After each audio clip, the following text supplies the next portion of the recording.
दोस्तों, अयोध्या राम मंदिर में चंदा चोरी को लेकर के पूरे देश भर में हंगामा मचा है और उस हंगामे मचने के पीछे कारण यह है दोस्तों कि मोदी जी के सबसे करीबी कहे जाने वाले उन लोगों के ऊपर आरोप लग रहे चंदा चोरी का। चंपत राय, अनिल मिश्रा और ऐसे तमाम ढेरों नाम हैं। सोचिए, ऐसे ऐसे नाम जिनको ट्रस्ट में मोदी जी ने बैठाया, मोदी जी ने खुद ट्रस्ट बनाया, ऐसे लोगों को सर्वे सर्वा बनाया और आज हालत ये हो गई दोस्तों कि इतनी बड़ी घोटाले की फाइलें दबाई जा रही हैं, एफआईआर तक नहीं हो रहा है और सवाल पूछे जा रहे हैं कि क्या ऐसे लोगों के ऊपर सचमुच जांच बैठ पाएगी क्या? यह सवाल है दोस्तों, बड़ा सवाल है।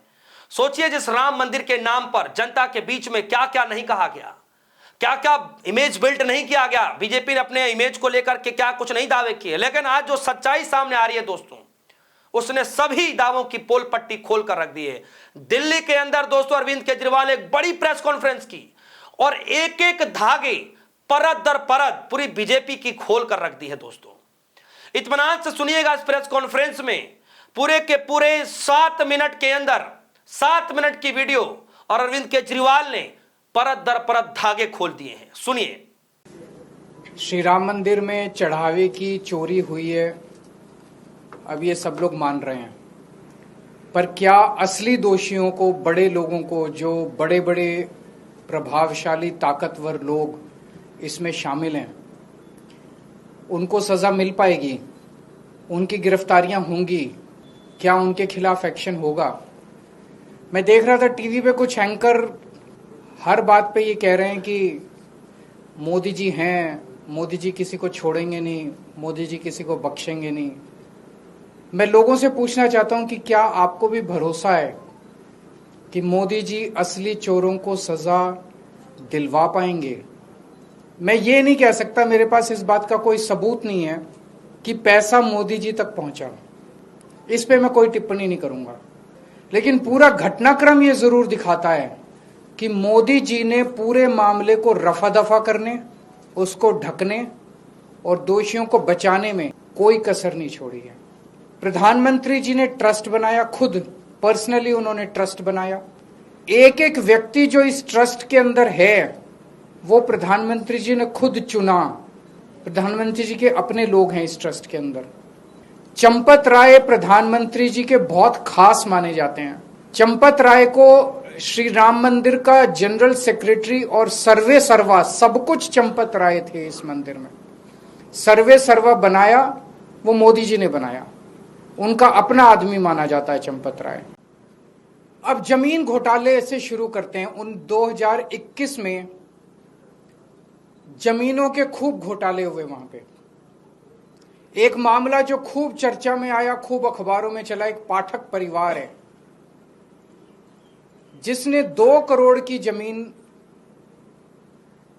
इनकी पार्टी के एक व्यक्ति को बेची और 10 मिनट में उस व्यक्ति ने वही जमीन 18 करोड़ रुपए की मंदिर ट्रस्ट को बेच दी। 10 मिनट के अंदर 2 करोड़ की जमीन भी 18 करोड़ की हो गई। मैं पूछना चाहता हूं प्रधानमंत्री जी, आपको इसको पता है? आपको इसका पता नहीं चला? पूरी दुनिया को पता था, सारे अखबारों में छपा था, आपको इसका पता नहीं चला?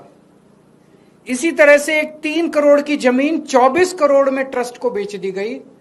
प्रधानमंत्री जी, आपको इसका पता नहीं चला? 9 करोड़ की जमीन 55 करोड़ में बेच दी गई, आपको पता नहीं चला? टोटल 14 करोड़ की जमीन 95 करोड़ में मंदिर ट्रस्ट ने खरीदी, आपको पता नहीं चला इसका?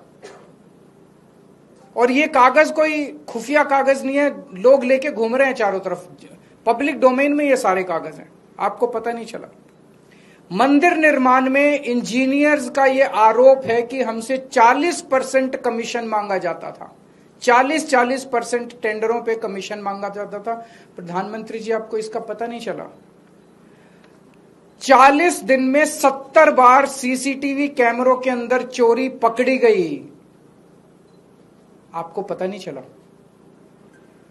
8 महीने की सीसीटीवी की फुटेज डिलीट कर दी गई, प्रधानमंत्री जी आपको पता नहीं चला?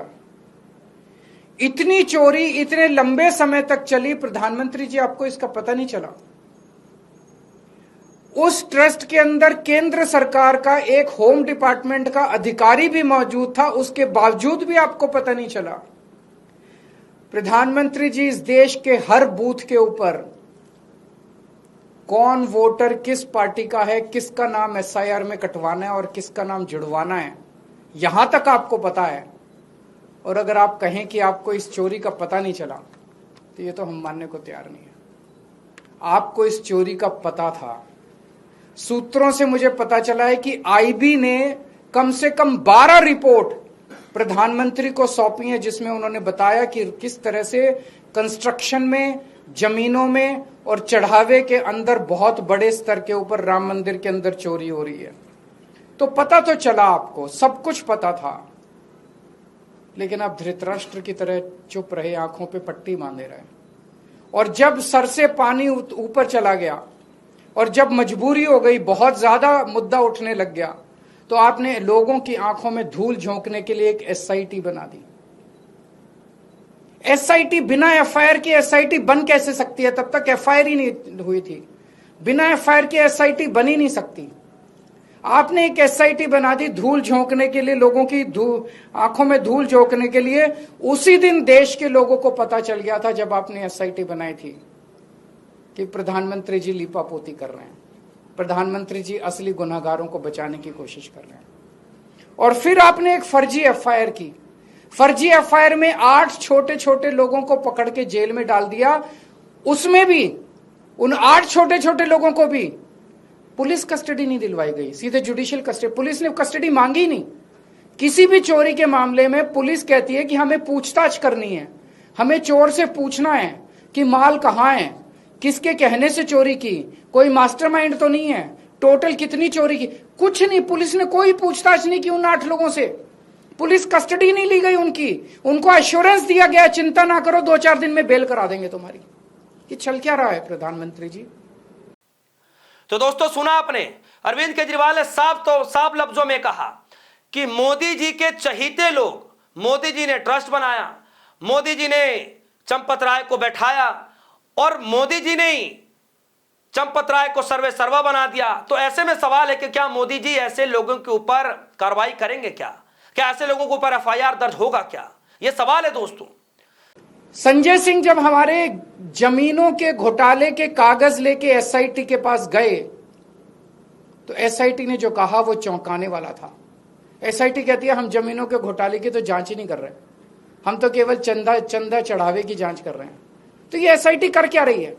कंस्ट्रक्शन के घोटाले की जांच नहीं कर रही, जमीनों के घोटाले की जांच नहीं कर रही। वो जांच कौन करेगा? 2021 में यूपी सरकार ने जमीनों के घोटाले के ऊपर एक एसआईटी बनाई थी। वो एसआईटी रफा दफा हो गई, किसी को पता भी नहीं चला उसकी रिपोर्ट कब आई और कब गई। क्या हुआ उस एसआईटी का? ऐसे ही दोबारा एसआईटी बना दी इन लोगों ने। 2021 के अंदर कोई जेल नहीं गया, कोई एफआईआर नहीं हुई, कोई गिरफ्तारी नहीं हुई। इस एसआईटी का भी यही हाल होगा। सबको बचाने की कोशिश की जा रही है। जिन लोगों ने इस्तीफे दिए हैं, कहा जा रहा है कि आज भी मंदिर वही चला रहे हैं, आज भी मंदिर उन्हीं लोगों के हाथ में। आज भी मैंने जो कागजों में इस्तीफा दे दिया, मंदिर उन्हीं लोगों के हाथ में है, वही लोग चला रहे हैं।